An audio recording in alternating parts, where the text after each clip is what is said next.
What is rapture? సంఘం ఎత్తబడడం అంటే ఏంటి? సంఘం ఎత్తబడడం అంటే క్రిస్టియన్ ఎస్కటాలజీ అనేటువంటి సబ్జెక్ట్లో ఫ్యూచర్ ఈవెంట్, జరగబోయే విషయం.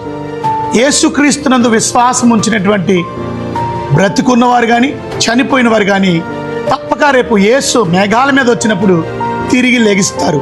అండ్ దాట్స్ కాల్డ్ ర్యాప్చర్ అంటారు. అదే సంఘం ఎత్తబడుట. బైబిల్ గ్రంథంలో ప్రత్యేకంగా మొదటి దశలోనికేయులు రాసినటువంటి పత్రిక 4వ అధ్యాయం 16వ వచనం 17వ వచనం మనం చదివితే, ఆర్భాటముతోను ప్రధాన దూత శబ్దంతోను దేవుని బోరతోను పరలోకము నుండి ప్రభువు దిగి వచ్చాడు.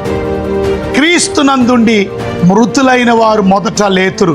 ఆ మీదట సజీవులమై నిలుచుండు మనము వారితో కూడా ఏకమ్మగా ప్రభువుని ఎదుర్కొంటకు ఆకాశ మండలమునకు మేఘముల మీద కొనుపోబడుదుము. కాగా మనం సదాకాలం ప్రభుతో కూడా ఉందుము. దిస్ ఇస్ వాట్ ర్యాప్చర్ అంటే.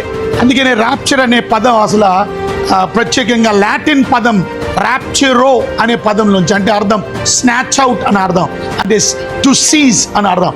అలాగే గ్రీక్ పదం కూడా మనం చూస్తే హర్పాజో అని అర్థం, అంటే అర్థం టు స్నాచ్ అవే, అంటే గద్ద ఎత్తుకుపోయినట్టు.